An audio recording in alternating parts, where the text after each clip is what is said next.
Здравствуйте, я Наталья Тюрина. Это Битновости и видеоверсия. Курс биткоина за 2 недели достиг наивысшей точки за последние 100 дней, дойдя до $460 за один биткоин. Сейчас он немного откатился назад, но тем не менее рост стоимости криптовалюты эксперты связывают с несколькими положительными новостями.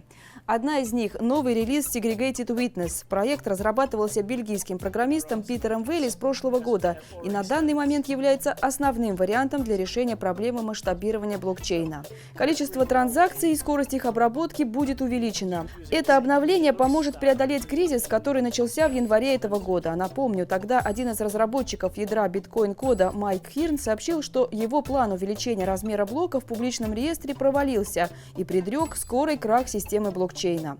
Статья Хирна вызвала активную дискуссию в сообществе и привела к резкому падению курса биткоина. За считанные дни стоимость цифровой валюты упала до $350 за один биткоин. Введение Segregated Witness привело к тому, что курс биткоина вновь поднялся до $420, а публикация Segregated Witness спровоцировала новый рост курса биткоина. В Москве прошла крупная конференция «Блокчейн и открытые платформы-2016». На мероприятии присутствовали представители Банка России, Сбербанка, Национального расчетного депозитария, Visa, Microsoft, Kiwi и IBM. Интересно, что директор по криптовалютам Kiwi Алексей Архипов заявил, платежная система уже начала использование блокчейна в процессинге платежей. Пока запущен только тестовый проект. Сбербанк собирается также применить технологию блокчейна для управления счетом через доверенность. А генеральный директор Яндекс.Денег Мария Грачева также отметила фантастические возможности блокчейна. Однако призналась, что Яндекс.Деньги начнут применять блокчейн только в том случае, если Центробанк предложит платежному рынку начать строительство блокчейна. Несмотря на то, что в России финансисты активно интересуются технологией блокчейна и признают, что применять ее можно почти во всех сферах деятельности, на практике она почти не встречается. Однако в вопросе регулирования криптовалют наметилась некая оттепель. 25 апреля Банк России объявил о создании Департамента по финансовым технологиям, который в том числе будет заниматься вопросами регулирования криптовалют и других проектов на основе блокчейна. А в начале июня в Госдуме Российской Федерации пройдет международно-практическая конференция «Электронная валюта в свете современных правовых и экономических вызовов». Официальное письмо о дате и времени проведения мероприятия подписано заместителем председателя Комитета Государственной Думы по безопасности и противодействию коррупции Андреем Луговым. Он не впервые выступает против запрета электронной валюты. По его мнению, вместо запрета необходимо оценить перспективы и риски их оборота, а также выработать нормативно-правовую базу для работы с ними. Конференция будет посвящена широкому кругу вопросов, связанных с юридическими и экономическими аспектами оборота электронной валюты, правовыми основами регулирования современных платежных инструментов, экономическим выгодам и криминологическим рискам использования электронной валюты, а также проблемам технического обеспечения ее оборота, международной и зарубежной практики использования современных платежных инструментов и перспективами развития электронной валюты в России, сообщается в официальном письме.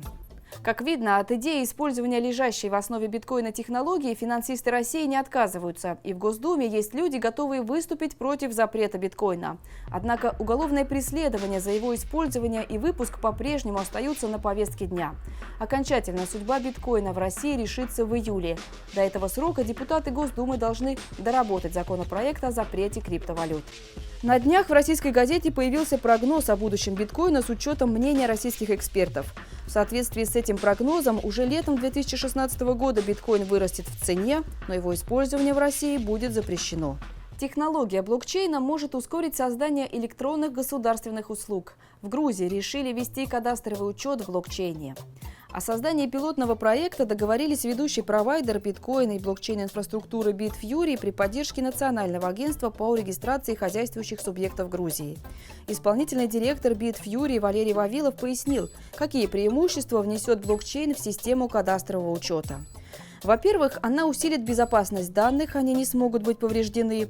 Во-вторых, с помощью внедрения блокчейна в систему реестра государственный аудитор может также проводить аудит в режиме реального времени.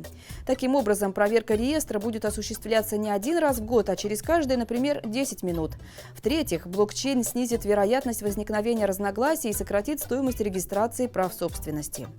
Польша также рассматривает вопрос о принятии технологии блокчейна, считая, что это послужит толчком к оцифровке государственных услуг. Этим вопросом занимается специальная структура – Министерство цифровых дел. Крупнейшая в Европе криптовалютная биржа Bitstamp первой получила государственную лицензию на работу с евро. Теперь клиенты биржи могут легально торговать биткоинами в 28 странах Европейского Союза. Если в начале своей деятельности биржа предлагала своим клиентам возможность торговать биткоинами только за американские доллары, то сейчас на платформе имеется возможность торговли в паре евро-биткоин. Наверняка многие компании последуют ее примеру и подадут заявки на получение лицензии. И хорошие новости для геймеров. Крупнейшая в мире игровая платформа Steam в скором времени собирается внедрить оплату биткоинами.